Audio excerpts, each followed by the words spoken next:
अस्सलाम वालेकुम, कैसे हैं आप सब। Welcome back to my channel. Second test day 5 पे एलेक्स कैरी ने जो बेयरस्टो को रन आउट किया था उसके बारे में सोशल मीडिया पे अब तक बहस जारी है। क्या आया वो सही था या गलत था, फेयर था या unfair. Indian player Ravichandran Ashwin ने एलेक्स कैरी के इस मूव को स्मार्टनेस और गेम अवेयरनेस का नाम दिया है। वहीं ऑस्ट्रेलिया के ब्रैड हॉग ने कहा है कि बेयरस्टो उनके हिसाब से ही वॉज नॉट आउट और इसने ये जो डिसीजन था इसने स्प्रिट ऑफ क्रिकेट को मुतासिर किया है बिकॉज ओवर ख़त्म हो चुका था। बेयरस्टो ने क्रीज भी स्क्रैच कर ली थी और फिर वो रेगुलेशन चैट के लिए जा रहे थे बिटवीन द पिच। तो और वो रन लेना नहीं चाह रहे थे, वो जस्ट रेगुलेशन की जो बातचीत होती है उसके लिए जा रहे थे। तो ब्रैड हॉक के हिसाब से वो नॉट आउट थे बेयरस्टो। वहीं ट्विटर पर एक फैन ने कहा है कि सेकंड टेस्ट मैच के सेकंड डे पे मानस लंबिशन को बेयरस्टो ऐसे ही आउट करना चाह रहे थे but he bagged on his crease. तो इस हिसाब से जो एलेक्स कैरी ने बेयरस्टो को रन आउट किया है वो बिल्कुल फेयर है। एक और ट्विटर यूजर ने ट्वीट किया है कि अ फ्रेंडली रिमाइंडर एक और ट्विटर यूजर ने ट्वीट किया है कि जो ब्रैंडन मैकलम की जो तस्वीर थी उसके साथ ट्वीट किया है कि a friendly reminder to all England fan के ब्रैंडन मैकलम जो राइट नाउ इंग्लैंड के हेड कोच हैं उन्होंने भी एग्जैक्ट यही चीज करने की कोशिश की थी पॉल कॉलिंगवुड के साथ बैक इन 2009।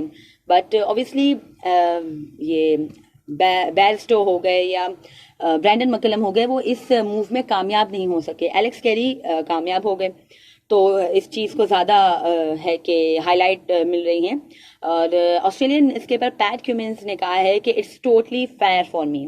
जबकि बैन स्टोक्स से जब बेयरस्टो के रनआउट का पूछा गया तो उन्होंने कहा कि ऑब्वियसली ये फेयर तो है according to laws of ICC, but अगर आप मुझसे पूछें कि क्या मैं ऐसे मैच जीतना चाहूँगा तो मेरा आंसर होगा नो।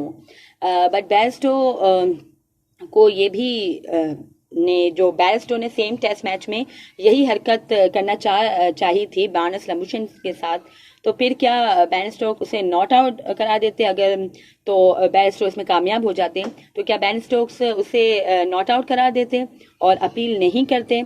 एनीवेज आई थिंक कि ये फेयर तो ऑब्वियसली है but it is against the spirit of game. और आईसीसी को भी आई थिंक अब इसके बारे में है कि वाजे कोई रूल्स बनाने चाहिए। मानकड हो गया कि ये इस तरह के जो रनआउट्स हो गए, क्योंकि ऐसा पाकिस्तान के इमामुल हक के साथ भी हो चुका है कि उन्होंने भी क्रीज स्क्रैच कर चुके थे वो और फिर अगली बॉल के लिए गार्ड लेने जा रहे थे तो इसमें उनको स्टम्प कर दिया था।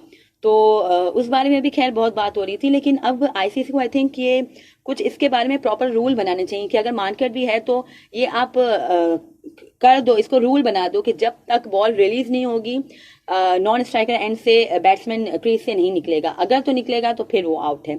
और ये इस तरह के रनआउट्स के बारे में भी कि जब वो नेक्स्ट बॉल के लिए गार्ड लेने जा रहा है तो फिर तो एटलीस्ट उसे रन आउट या स्टंप नहीं करना चाहिए। और वो क्रीज भी स्क्रैच कर चुका है, इमामुल हक के साथ भी यही हुआ था। क्रीज स्क्रैच करके वो अगली बॉल के लिए गार्ड लेने जा रहे थे और उसी में उन्हें स्टंप कर दिया गया। और बेयरस्टो के साथ भी यही हुआ है कि उन्होंने भी क्रीज स्क्रैच कर ली थी और ओवर खत्म हो गया था तो रेगुलेशन टॉक जो कम्युनिकेशन होती है उसके लिए जा रहे थे। तो अब आईसीसी को ही इसके बारे में वाज़े रूल बना लेने चाहिए ताकि स्पिरिट ऑफ गेम मुतासिर ना हो। What do you think? Do comment below and subscribe to my channel for more such content. अल्लाह हाफिज।